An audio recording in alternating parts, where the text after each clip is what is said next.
Hello friends, இன்றைக்கி பொழிலன்வீடு சேனலில் நம்ம ஒரு டிஃப்ரெண்ட்டான ஸ்நாக் ரெசிபி தான் பார்க்க போகிறோம். டிஃப்ரெண்ட்டுன்னு சொல்ல முடியாது, எல்லாருக்கும் ரொம்ப ஃபெமிலியரானது, அப்புறம் சின்ன பசங்களுக்குலாம் ரொம்ப பிடிச்ச ஐட்டம் தான் நம்ம பார்க்க போகிறோம். அதான் வந்து பிரெட் பீஸா பார்க்க போகிறோம். ஃபன் ஃபுட்ஸோட பீஸா டாப்பிங் இருக்கும், அது எல்லா ஸ்டோர்லேயும் கிடைக்கும். நீங்கள் பார்த்தீங்கன்னா வாங்கி வச்சுக்கோங்க. இது போட்டோம்னா அப்படியே பீஸா மாதிரியே இருக்கும், அதனால் அதை வாங்கிக்கோங்க. அப்புறம் மொசரல்லா சீஸ் வச்சுருக்கேன், பன்னீர் வச்சுருக்கேன், அப்புறம் வெங்காயம் கட் பண்ணி வச்சுருக்கிறேன், தக்காளியும் கட் பண்ணி எடுத்துக்கோங்க. உங்கள்கிட்ட ஓரிகானோ பவுடர் இருந்துச்சுன்னா அதை கூட எடுத்து வச்சுக்கோங்க. அது போட்டால் தான் பீஸா மாதிரியே இருக்கும். அது என்கிட்ட இல்லை, அதனால் போடலை. இப்போ நம்ம வந்து ஆனியனையும் பன்னீரையும் மட்டும் லைட்டாக வந்து டோஸ்ட் பண்ணிக்கலாம். கொஞ்சமாக ஆயில் அப்ளை பண்ணிவிட்டு நான் வந்து ஆனியனை ஃப்ரை பண்ணிக்கிறேன்.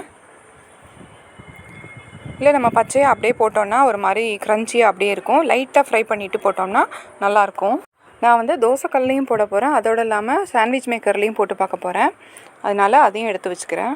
தோசைக்கல்லில் போடுறதா இருந்தால் தோசைக்கல்லை வந்து ரொம்ப கம்மியான ஃப்ளேமில் வச்சு சூடு பண்ணிக்கோங்க. ரொம்ப மீடியம் ஃப்ளேம்லேயோ இல்லை ஹை ஃப்ளேம்லேயோ இருந்தால் அடியில் மட்டும் வந்து ரொம்ப கருகிடும். பன்னீரையும் வெங்காயத்தையும் நான் வந்து கொஞ்சமாக வதக்கி வச்சுட்டேன். இப்போ பண்ண ஆரம்பிச்சிடலாம்.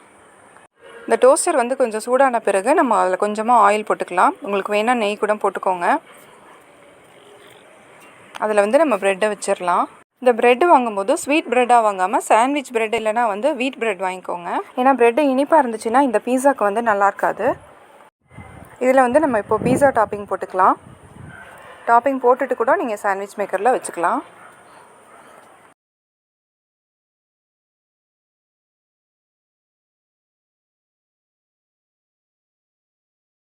இதுக்கு மேலே நம்ம ஃப்ரை பண்ணி வச்சுருக்கிற பன்னீரையும் வெங்காயத்தையும் நம்ம வச்சுக்க போகிறோம்.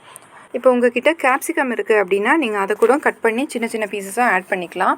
அப்படி இல்லைனா மத்தியானம் பண்ண சிக்கன் மிச்சம் இருக்குது அப்படின்னா நீங்கள் அதை கூட ஆட் பண்ணிக்கலாம். Chicken tikka, barbecue chicken, grilled chicken அந்த மாதிரி இருந்துச்சுன்னா அது சின்ன சின்ன பீசஸாக கட் பண்ணி வச்சுக்கலாம். ரொம்ப சூப்பராக இருக்கும்.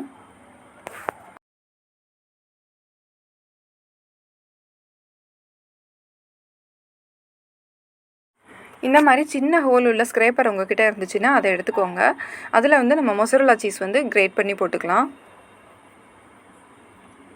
இது வந்து ஈஸியாக மெல்ட் ஆகும், பீஸா மாதிரியே இருக்கும். அதனால் இந்த சீஸ் வந்து வாங்கி வச்சுக்கோங்க.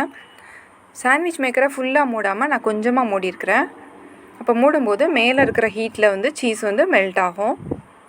அதே சமயம் நான் தோசைக்கல்லையும் பண்ணிகிட்ருக்கிறேன்.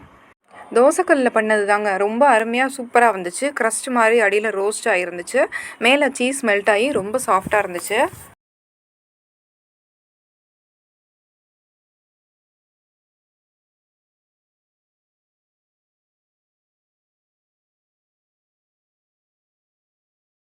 இப்போ மொசரல்லா சீஸ் போட்டாச்சு. அடுப்பை மட்டும் சிம்மில் வச்சுட்டு நான் வந்து மூடி போட்டு வேக வைக்க போகிறேன்.